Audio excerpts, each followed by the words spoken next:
The laughter hit Lily Hartman before she even stepped fully into the room. It wasn't the warm kind, the kind you hear at family gatherings or late-night dinners. No, this was sharp, pointed, the sort of laughter that slices a person open long before a word is spoken. She froze for a breath, clutching the strap of her modest handbag, wishing she had never agreed to attend the reunion in the first place. "There she is," Chase Willard announced loudly, lifting his champagne glass as if he were toasting a joke only he understood. "Still no husband yet, Lily? Some things never change." People turned. Smirks followed. Her cheeks warmed. She forced a small smile, the kind you wear when you're trying not to break. Lily hadn't seen Chase in 2 years, not since he left her for a woman with a louder laugh, a shinier wardrobe, and a family name he could brag about. Even now, standing across the room, his arrogance filled the space like a bad cologne. "I guess some women just don't get chosen," he added with a lazy shrug. The words hit harder than he expected. Lily wasn't weak, but tonight she was tired. Tired of fighting bills, tired of losing jobs she worked hard for, tired of pretending she wasn't hurting. She looked away, steadying her breath. And that was when she felt it. A shift in the room. A subtle hush. Someone had stepped through the doorway behind her. Someone tall, someone composed, someone whose presence pressed quietly against the chatter like a heavy velvet curtain. Lily didn't turn yet, but she felt the heat of a focused gaze settle gently on her back, as if the stranger had already understood what kind of cruelty she was standing in. Across the room, Chase's smug smile faltered. His eyes widened just slightly. Behind Lily, a calm, deep voice spoke low enough for only a few to hear. "Is this how you treat someone you once claimed to love?" The entire room fell silent. Lily Hartman had never been the kind of woman who demanded attention. She wasn't loud, she wasn't flashy, and she certainly wasn't the type to walk into a room expecting eyes to turn. At 27, she lived a simple life in a modest apartment in Queens, a place with creaky floors and thin walls, where she could hear her elderly neighbor watching late-night game shows. She worked long hours as a mid-level marketing assistant, a job that barely covered rent, groceries, and her mother's medication. Most days, Lily carried herself with quiet strength. She woke before sunrise, brewed cheap grocery store coffee, packed her lunch, and rode the crowded subway with a book tucked close to her chest. She was the kind of woman who remembered birthdays, who gave her seat to strangers, who stayed late to help coworkers who never thanked her. She didn't complain, not even when life felt heavier than it should. But behind her gentle smile lived years of small, subtle wounds. Chase Willard had been one of them. They had met in college, when she still believed kindness was enough to make love last. Chase loved her in the beginning, or at least he loved having someone who adored him. But as his ambitions grew sharper, his words grew crueler. He criticized her clothes, her salary, her lack of spark, as he put it. And when he finally left her for someone wealthier, he didn't just walk away. He made sure she knew she had never been enough. It took her months to rebuild herself after that. Yet here she was, years later, standing in a room full of people who remembered Chase's version of the breakup, not the truth. A room that still believed she was the girl he discarded like an old sweater. But what no one here knew, what even Lily herself hadn't realized, was that life was quietly steering her towards something extraordinary.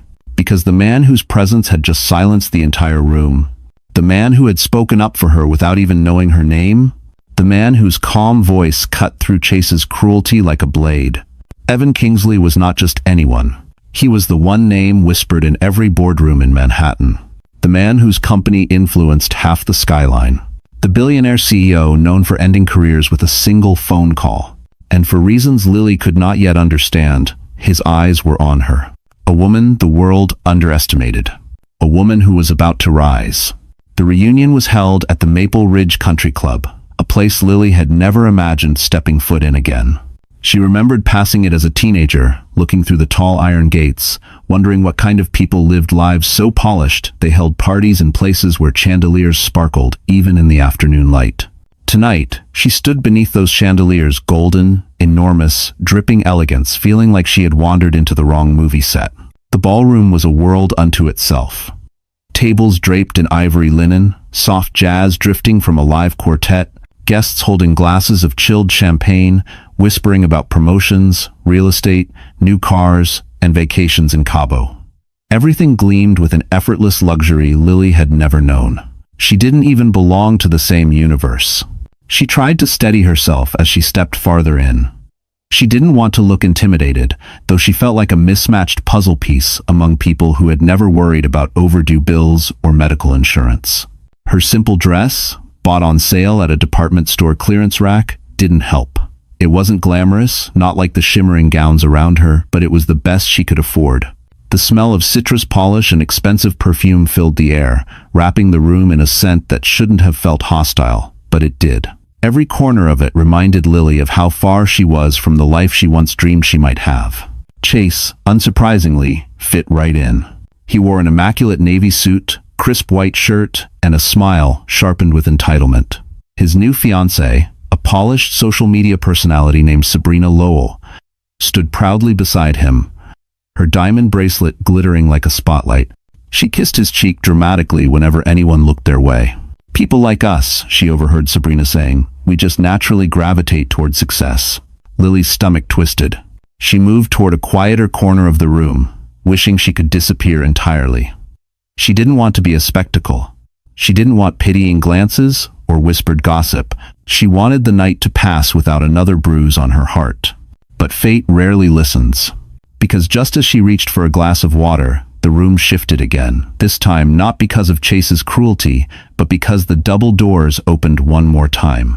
And Evan Kingsley walked in. His arrival didn't just draw eyes, it rearranged the air itself. Conversations paused, people straightened, someone even gasped softly. Lily didn't understand yet. She just felt the weight of something beginning.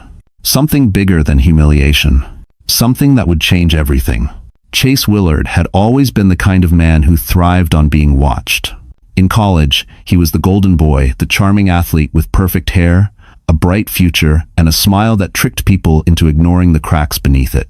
But beneath that polished exterior lived a man who needed control, the way others needed oxygen.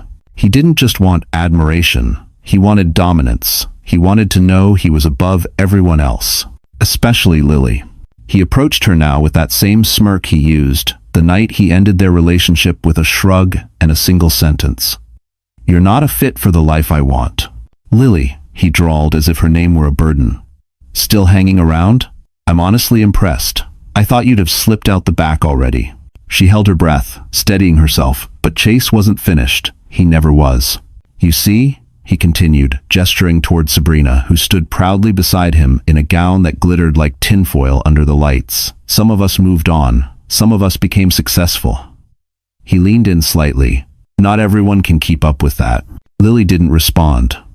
She didn't trust her voice not to crack. Sabrina chimed in with a sugar-coated tone. "It's sweet that you came alone, though. Really. Shows independence, or something." "I have, in trader." Chase laughed, pleased with himself, pleased with the attention, pleased with the tiny wound he believed he'd carved into Lily's heart. He loved moments like this, public victories that fed the ego he polished daily like a trophy. But what Chase didn't notice, too wrapped up in his own performance, was the shifting energy around him. People weren't laughing with him. Some were whispering, others were frowning into their glasses. Then his eyes cut sharply toward the entrance, where Evan Kingsley had entered moments earlier. Recognition flickered across Chase's face, followed by something rare: hesitation. Evan wasn't from Chase's world. Evan was the world Chase tried desperately to imitate. Power didn't cling to Evan, it moved aside for him. And Chase hated it. He straightened his tie, ran a hand through his hair, and muttered under his breath, "What the hell is he doing here?" For the first time that night, Chase's confidence faltered. And Lily, though she didn't fully understand why, felt a strange shift. The man who had controlled the room for years was no longer the most powerful one in it. The moment Evan Kingsley stepped into the ballroom, the atmosphere changed, as if someone had dimmed the lights and drawn all attention toward him. Conversations softened, postures straightened. Even the quartet hesitated for a beat, their bows floating mid-air. Evan was the kind of man whose presence commanded, not demanded, respect. But Chase Willard, already simmering with insecurity, refused to let the spotlight shift away from himself. "Lily," he said loudly, placing a hand on her shoulder as if he owned her past. "I want you to meet someone important." "When to?" Before she could step back, Chase raised his voice enough for surrounding guests to hear. "This is my ex-girlfriend, She came alone tonight, still single, still searching. A few heads turned. Some people exchanged uncomfortable glances. Sabrina laughed softly, covering her mouth with a manicured hand. "Oh, Chase, don't tease her," she said sweetly. "It's not her fault some women just don't get chosen." Lily felt heat climb her neck. Her pulse hammered in her ears.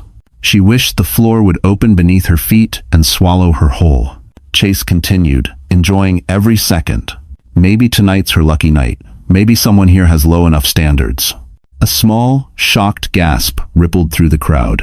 Lily nearly dropped the glass of water in her hand. She wasn't weak, but humiliation, public, cutting, intentional had a way of reopening old wounds. Her vision blurred slightly, and she looked down, trying to hide the sting in her eyes. That was when Evan's voice cut through the moment like a calm thunder. "Is that how you speak to women?" he asked evenly. "Or just the ones who outgrew you?" The room froze again. Chase turned sharply. "This is a private conversation, Kingsley." "No," Evan replied, stepping closer, his tone still controlled but unmistakably authoritative. "You made it public the moment you raised your voice." People watched with breathless anticipation. This wasn't a mere disagreement.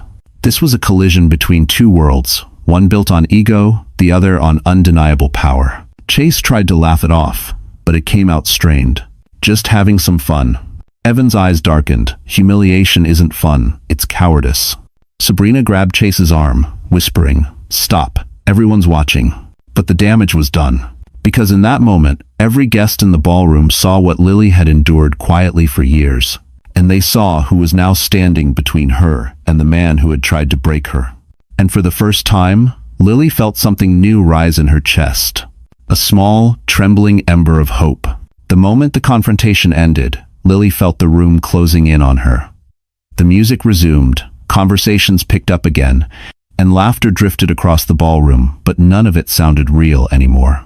Everything felt muffled, like she was hearing it from underwater. Her chest tightened as she forced herself through the crowd, nodding politely when someone stepped aside, pretending she was fine. She wasn't.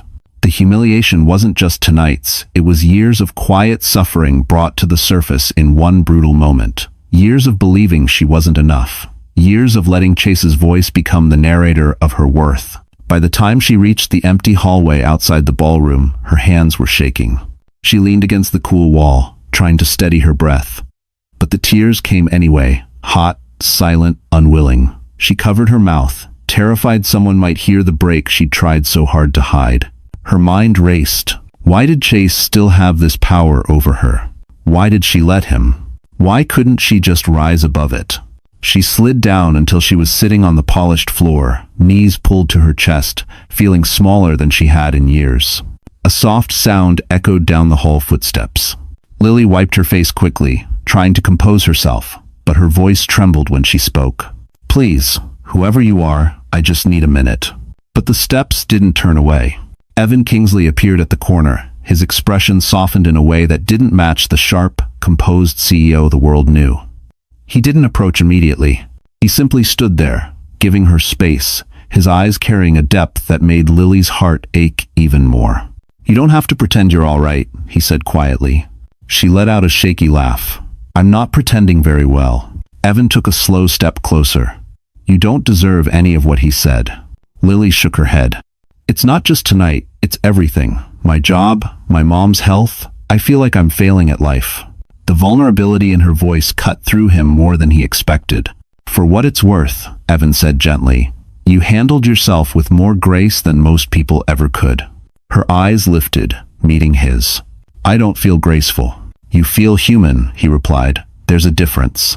Silence settled between them, quiet, heavy, strangely comforting. For the first time in a long while, Lily didn't feel completely alone. But she didn't know yet this moment of breaking was the moment her life began to shift. Lily didn't know how long she sat in that quiet hallway with Evan nearby, offering presence without pressure. She wiped the last of her tears, embarrassed by her own vulnerability, but Evan didn't look at her with pity, only understanding. That alone unsettled her more than the humiliation she'd just endured. "I'm sorry," she murmured. "You didn't come here to babysit someone falling apart." "I didn't come here for the reunion," Evan replied calmly. She frowned. "Then, why are you here?" He hesitated not in uncertainty, but in careful calculation, as though choosing how much truth to reveal. I came because of you. Her breath caught. That doesn't make sense, Lily whispered. You don't even know me. Evan's eyes softened. I've known your work for months. My work? He nodded. Your portfolio from Crestline Marketing. Your digital strategies. The campaign you built for the small healthcare nonprofit, I've kept it bookmarked. Lily blinked, stunned. That campaign had been dismissed by Chase as too soft, too emotional, and too feminine. You applied for a position at Kingsley Corporation 3 months ago, Evan continued, and your application never reached our hiring board. She swallowed hard. I never heard back. That's because someone intercepted it. Is another coming? Her pulse stilled. A cold realization crept up her spine. Chase? She whispered. Evan didn't answer directly, but the quiet nod was enough. Lily looked away, shame and anger swirling together. Chase hadn't just broken her heart, he'd sabotaged her future. She wasn't dramatic, she wasn't imagining things. The cruelty had been real, intentional, and deeper than she knew. But why would you care? Lily asked quietly. I'm nobody. Why'd 20 force? Evan stepped closer, not too close, but enough for her to feel the gravity around him. You're the only candidate who wrote a proposal centered on people, not profit, he said. You understood impact. You understood humanity. That's rare in my industry. Lily blinked, overwhelmed. And, he added, voice lowering, I don't like seeing talent silenced. A shiver ran through her, not fear, but the unfamiliar sensation of being seen for who she truly was. She had spent years believing she was ordinary, forgettable, small. Yet here stood one of the most powerful men in the country, telling her he had noticed her long before tonight, before the humiliation, before the tears, before she ever knew his name. And Lily realized with a quiet, trembling certainty, this wasn't an accident. This was the beginning of something life-changing. The morning after the reunion felt strangely quiet. The humiliation still lingered in Lily's chest like a bruise she kept pressing without meaning to, but there was something else there too, something new. Evan's words, steady and unwavering, replayed in her mind. I don't like seeing talent silenced.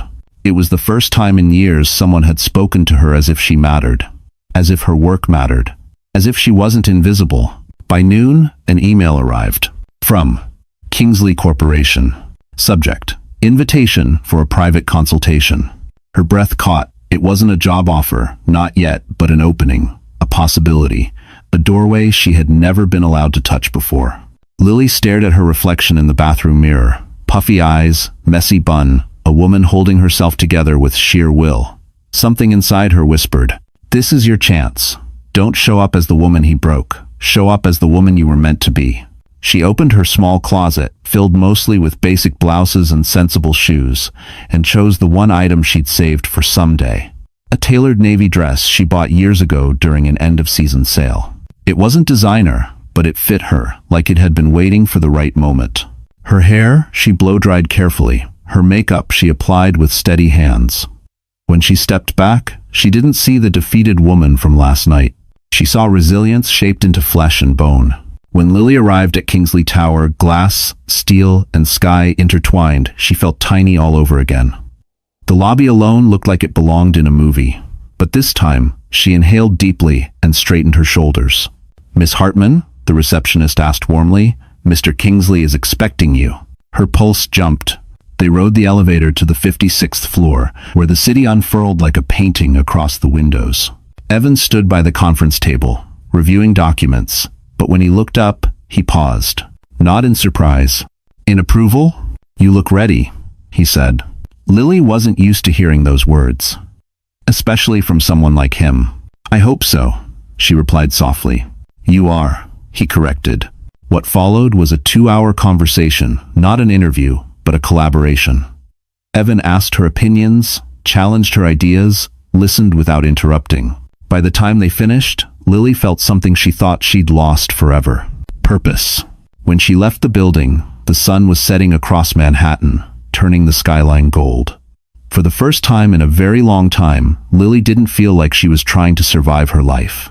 She felt like she was stepping into it. And somewhere above her, in an office of glass and steel, Evan watched her go, with a certainty he wasn't ready to say aloud. For the first time in months, Lily walked into work with hope warming her chest. Evan had personally assigned her to assist on a new strategic outreach proposal, small but important enough to let her prove her worth. She spent late nights studying data, refining messaging, sketching ideas on sticky notes scattered across her kitchen table. Each line she wrote felt like stitching part of herself back together. And then, everything collapsed. The disaster began on a Wednesday morning.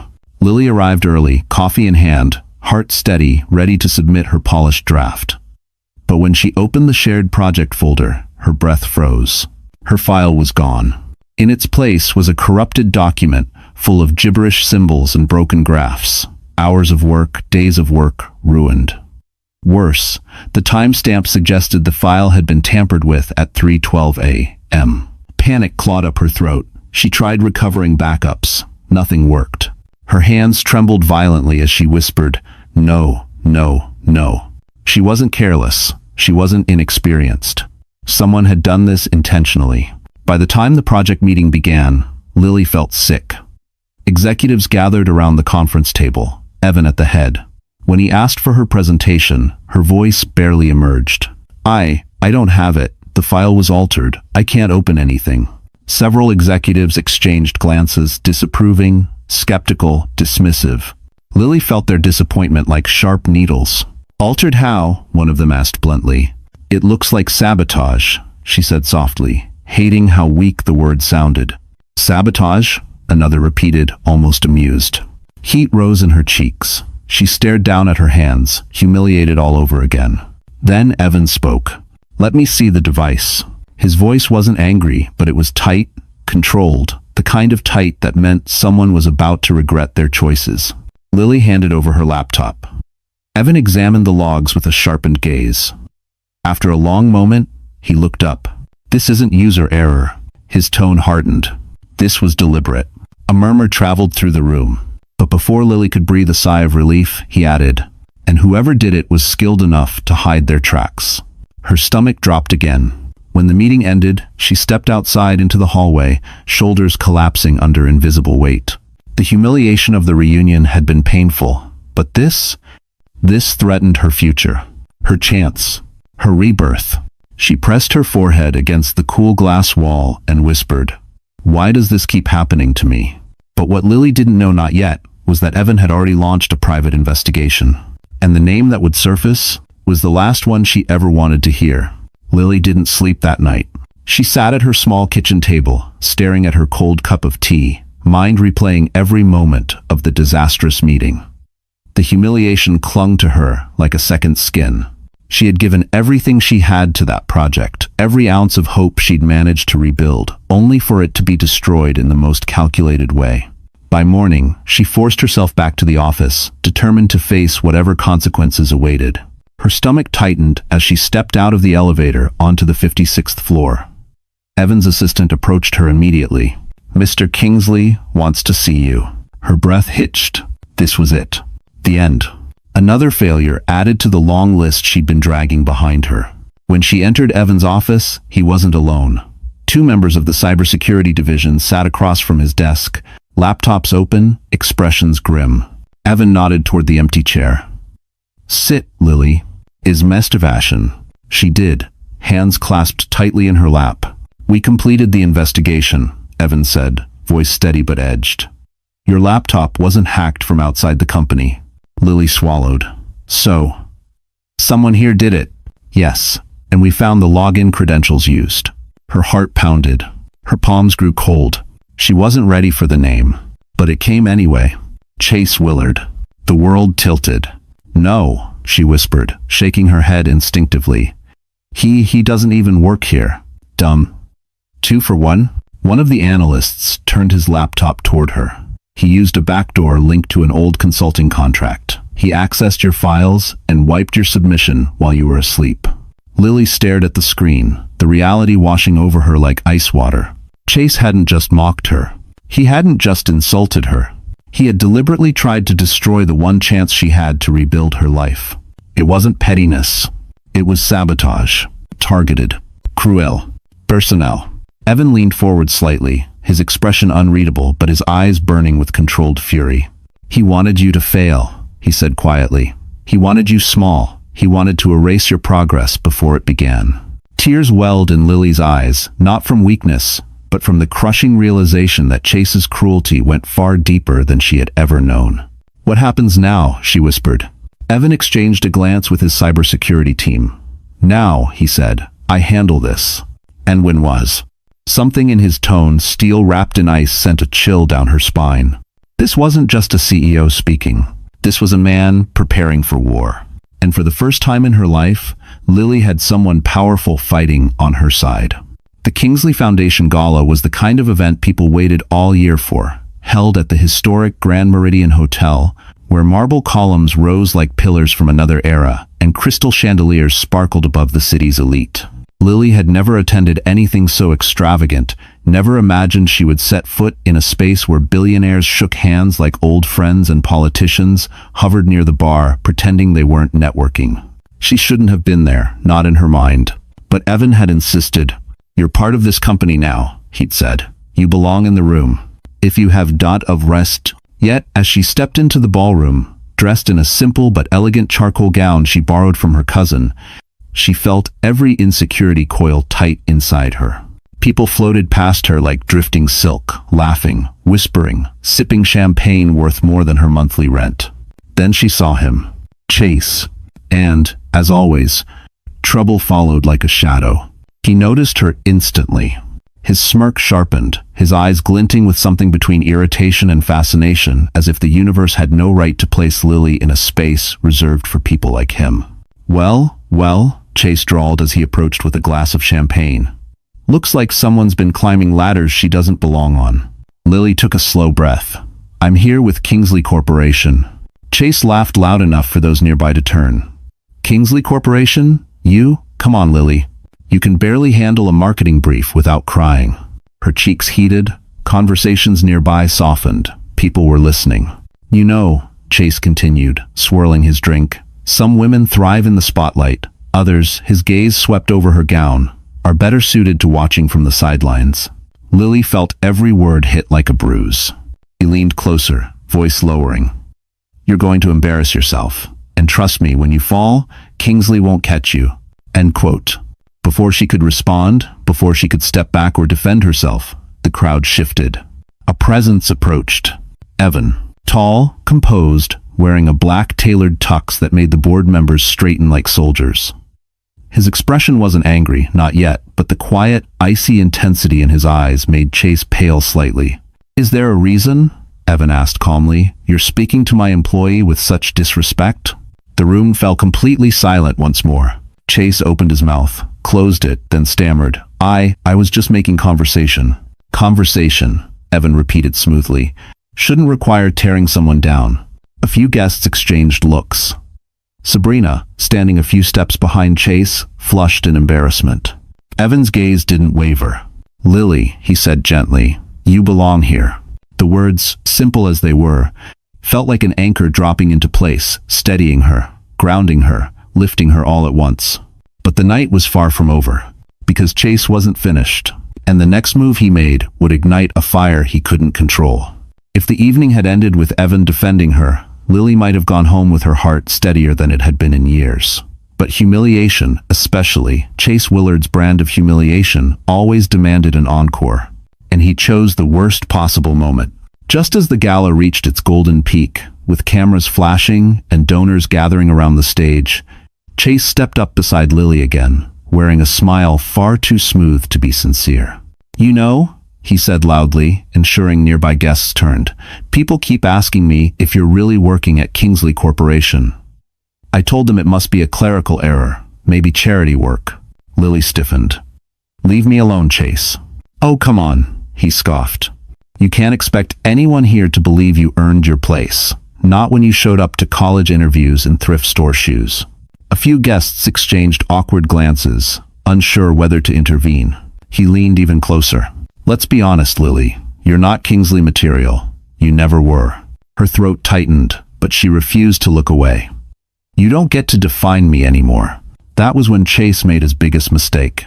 He lifted his champagne glass and tapped it with a silver spoon, the sharp chime cutting through the music.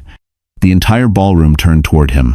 "Ladies and gentlemen," Chase announced, voice booming with ugly confidence, "I think we should toast the surprise of the evening, my ex-girlfriend Lily Hartman, who somehow snuck her way into this event."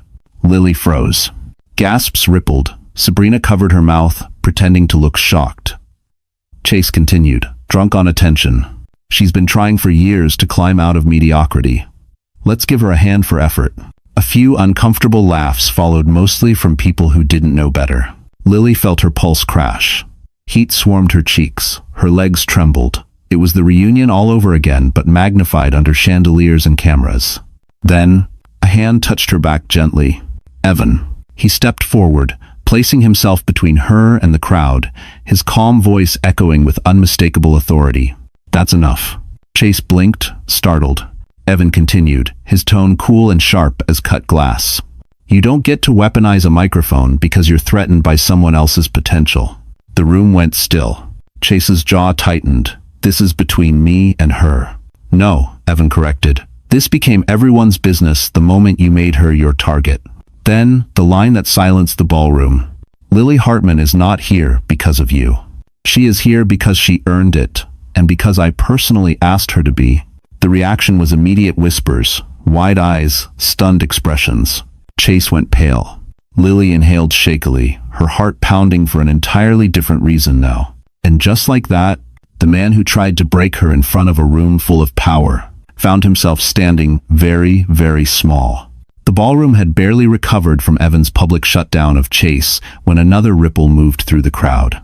A sharp, feminine voice sliced through the murmurs. "Chase Willard, you lying, two-faced fraud." Every head turned. Sabrina Lowell, Chase's glamorous fiancée, was marching toward him, heels clicking like gunfire across marble. But it wasn't her presence that caused the shock. It was the phone in her hand. The phone lit up with messages. Messages Chase recognized. He froze. "Where were you 2 nights ago?" Sabrina demanded, her voice trembling not with fear, but with righteous fury. Chase tried to laugh it off. "Babe, this isn't the place." "Oh, it's exactly the place," she snapped. "Because you humiliated another woman in public, but forgot you left evidence of humiliating me in private." Gasps echoed through the crowd. Lily stood still, confused but uneasy. Sabrina turned the screen toward the audience, her hands shaking from anger. On it were text messages, hundreds of them, between Chase and a contact labeled Amber Backup Plan. Lily's breath caught. Amber, her former friend? The one she had trusted. The one she thought cared? The texts were incriminating, brutal, mocking Lily's life, her clothes, her job, anything Chase could turn into ammunition. There were also screenshots of Chase instructing Amber to accidentally leak rumors about Lily to damage her reputation. But the final text made the room erupt. "Destroy her project at Kingsley. Make her look incompetent. If she gets fired, she'll come crawling back. N for Spears." Lily felt her heart crack and harden at the same time. Chase lunged for the phone, panic flooding his face. "Sabrina, stop. This is being blown out of." But Sabrina stepped back, eyes blazing. "You cheated on me," she said, voice shaking. "With her, with others. And you sabotaged someone who never did anything to you." The crowd whispered fiercely now, scandal spreading like wildfire. But the real twist had yet to come. From the far side of the room, another figure stepped forward. Mrs. Lowell, Sabrina's mother, a woman known for her influence, wealth, and terrifyingly sharp memory. "I warned you once, Chase," she said coldly. "No man humiliates my daughter, and certainly not in front of half of New York." She turned to Evan and Lily. "My family will be supporting Miss Hartman's project at Kingsley. Consider this our statement." Chase staggered back, speechless. His attack on Lily, his manipulation, his arrogance, all of it collapsed in one brutal, elegant strike. And for the first time, Chase realized he was no longer fighting a woman he thought was beneath him. He was fighting the consequences he believed he'd never face. Chase Willard had always believed he was untouchable. For years, he'd coasted through life on charm, good looks, and the comforting illusion that consequences were for other people. But after Sabrina exposed him, after her mother publicly withdrew support from his business ventures, the illusion shattered. And Chase felt fear for the first time in years. Real fear. The kind that grew teeth.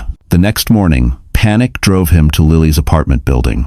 He waited by the entrance, pacing, running a hand through his hair so aggressively he nearly ripped out a strand. His expensive suit was wrinkled, his tie hung crooked. He didn't look like the polished man from last night's gala. He looked haunted. When Lily finally approached, holding a coffee in her work bag, she froze at the sight of him. "Lily," Chase exhaled, stepping toward her as if she were oxygen and he were drowning. "Please, I need to talk to you." She stiffened. "You need to leave." No, just listen," his voice cracked. "They're pulling funding from my projects. Sabrina's mother, she's ruining everything. You have to help me fix this." Lily blinked slowly, stunned by the audacity. "Help you?" she repeated softly. "After everything you've done?" Chase swallowed hard. "I know I messed up. I shouldn't have said those things, or done those things. But you know how I get when I'm stressed. I wasn't thinking clearly." "Destroying my project was stress?" Lily asked. Her fingers tightened around her bag. "Humiliating me in front of a room full of strangers was stress?" He flinched. "Okay, I crossed a line. But you don't understand. Kingsley will listen to you. If you talk to him, if you help smooth this over—" "Chase," Lily interrupted, "you didn't cross a line. You burned every bridge you ever had with me." His jaw clenched. He reached out, but she stepped back. "You don't want me to succeed," she said quietly. "You wanted me small, controllable, invisible." "Lily, that's not fair." "No," she whispered, voice trembling not with fear, but with strength she didn't know she had. "What you did wasn't fair." End quote. For a moment, Chase looked like a child lost in a storm, wide-eyed, terrified, no idea how to navigate the mess he created. But then something darker flickered in his expression. "If you don't help me," he warned softly, "I'm not the only one who'll lose everything." Lily's breath caught. "What does that mean?" she demanded. But Chase didn't answer. He only walked away, leaving behind a chilling truth. A desperate man was far more dangerous than a cruel one. And Chase Willard had just crossed into both. Lily walked into Kingsley Tower the next morning, feeling unsettled. Chase's final words echoed in her mind like a haunting riddle. "I'm not the only one who'll lose everything." Whatever he meant, she couldn't let it distract her, not today. Not when Evan had asked her to attend a high-level strategy briefing. Normally, someone in Lily's temporary position would never set foot in that room. But when she entered, executives fell silent, not out of annoyance, but confusion. They wondered who she was, why she had been invited, and what it meant that Evan was already seated, waiting. "Lily," he said, motioning to a chair beside him, "you'll sit here." Her heart jolted. No one, no boss, no colleague, no partner had ever given her a seat at a table that mattered. The meeting began briskly. Charts glowed on screens.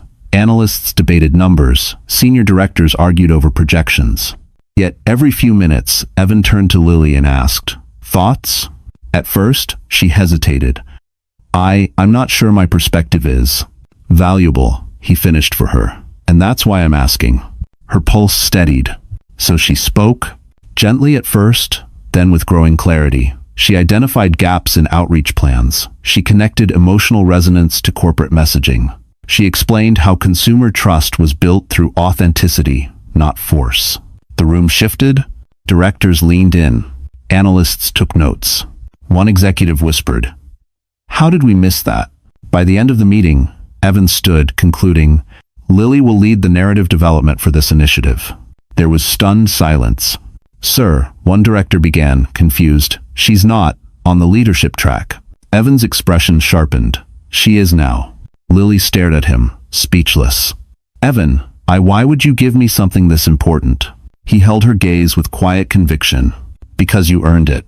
And because someone tried very hard to convince you and this company that you weren't worthy." Her throat tightened. "But I see your potential," Evan continued, his voice lower now, "and I don't let talent go to waste." Emotions swept over her, unexpected and overwhelming. The woman who had once felt invisible was now being handed authority by a man whose influence stretched across the city. After the meeting, Lily stepped into the hallway, trying to catch her breath. That was when Evan approached. "There's something else," he said gently. "We're pursuing formal action against Chase. His sabotage won't go unanswered." Lily closed her eyes, a mix of relief and dread washing over her. But before she could speak, her phone buzzed. A text from an unknown number. If you push this, someone you care about will pay. Her blood ran cold. Chase's threat was beginning to take shape. The threatening text haunted Lily the entire afternoon, each word clawing at the back of her mind. Someone you care about will pay. She tried to steady herself, tried to breathe normally, but her chest burned with dread. Chase wouldn't dare hurt her physically, he wasn't brave enough for that. But he knew where her vulnerabilities were, and he knew exactly whom she cared about. Her mother. Lily rushed out of Kingsley Tower the moment her lunch break began, dialing her mom repeatedly. No answer. Panic spiked. She sprinted to the subway, boarded the next train to Queens, and ran the last block to her mother's apartment. The door was ajar. "Mom?" Lily gasped, heart slamming in her chest. Her mother sat calmly at the kitchen table, sipping tea, unharmed but visibly shaken.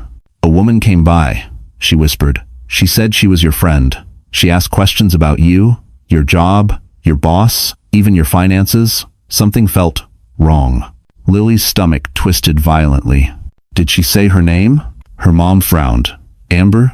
The world tilted. Amber, the woman she once trusted, the one who betrayed her with Chase, the one who fed rumors and helped destroy her reputation, had come here. To her mother, to her home, to her safe place. The threat wasn't just words. It had already breached the one part of Lily's life that had nothing to do with Chase or the corporate world. Tears stung, Lily's eyes not out of fear, but out of fury. "Did she hurt you?" Lily demanded. "No," her mother said gently, "but she wanted me to tell you something." Lily tensed. "What?" "That you should stop whatever you're doing at work, and that if you don't, more people will visit." Lily's blood ran cold. Amber wasn't operating alone. She was helping Chase tighten the vice. Together, they were trying to scare Lily into silence before Evan could take legal action. But they underestimated her. By the time Lily returned to Kingsley Tower, determination blazed through her veins like wildfire. She stormed into Evan's office without knocking. "We need to move forward with the case," she said firmly. "No delays. Chase is escalating." Evan's eyes sharpened instantly. "What happened?" Lily told him everything, the threat, the visit, Amber's involvement. Evan stood slowly, jaw tightening, the calm in his expression replaced by something colder, more dangerous. "Lily," he said, voice low, "they made one mistake." She looked up. "They touched someone you love. And I don't tolerate intimidation." She exhaled, shaken, yet steadied by his resolve. For the first time, she wasn't facing her battles alone. But the storm was only beginning, because Amber had her own secret. And when it came out, everything would explode. 2 days later, Manhattan buzzed with a storm Chase never saw coming. It began quietly, an email here, a phone call there, subtle ripples moving across the corporate world. Evan's legal team had spent the night gathering evidence. Server logs, timestamps, recovered files, witness statements. What Lily didn't know was that Kingsley Corporation wasn't just filing internal charges. They were submitting a full case to the state cybercrime division. And the moment Chase arrived at his office, everything began to collapse. Security badges didn't work. Key cards flashed red. Colleagues avoided his eyes. "Must be a glitch," he muttered, slamming his card again. "Come on." A voice behind him stopped him cold. "It's not a glitch, Mr. Willard." He turned to find 2 internal investigators and his department head. "We need to speak with you," the director said sharply. "In private." Chase forced a smile. "Look, whatever this is, I'm sure. Your contract has been frozen pending investigation into criminal misconduct," the director cut in. "And your access to all systems has been revoked." Chase's confidence cracked. "Criminal?" he scoffed, but the panic crept through. "What are you talking about?"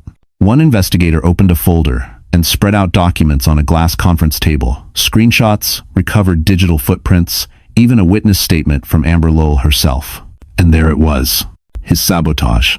His break-in to Lily's files. His attempts to destroy her project. His texts coordinating it all. Each page felt like a slap. This is taken out of context," Chase stammered. "She's exaggerating. Amber lies when she's emotional." The investigator raised an eyebrow. Amber submitted audio recordings. The color drained from Chase's face. Amber, in a panic over her own legal exposure, had flipped. His last ally had abandoned him. But worse was coming. Because as he desperately struggled to deny everything, The door opened, revealing an officer from the state cybercrime unit. "Chase Willard?" the officer asked. Chase froze, throat closing. "You're being placed under investigation for unauthorized system access and digital tampering. You are required to comply with all subpoenas and surrender any personal devices relevant to the case." "This is insane," Chase choked. "You can't do this. You don't understand. She was nothing. She wasn't supposed to matter." The words slipped out before he realized how they sounded. The investigator looked at him with a mixture of disgust and disbelief. "Mr. Willard," she said quietly, "it seems the woman you tried to break mattered to the wrong people." And as Chase stood there, surrounded, exposed, spiraling, he understood for the first time that he wasn't feared. He was finished, and the world had finally stopped letting him get away with everything. The city glowed beneath the Kingsley Tower, a tapestry of gold and midnight blue. Lily stood alone on the rooftop terrace, hands resting on the cold railing, the wind brushing gently against her hair. The storm around Chase was still unfolding, but for the first time, she wasn't shaking. She wasn't breaking. She was breathing. Evan had sent her a message earlier. "Meet me upstairs when you're ready." She didn't know why her heart had fluttered at the words, but she knew she had to come. A soft click of the door signaled his arrival. Evan stepped closer, his presence steady and quiet, the kind of presence that made the world feel less heavy. He didn't speak immediately. He simply stood beside her, eyes taking in the skyline he'd helped shape, then shifting to the woman standing next to him. "You handled everything today with strength," he said softly. Lily let out a small breath. "I didn't feel strong." "You were," he replied. "Strength isn't loud.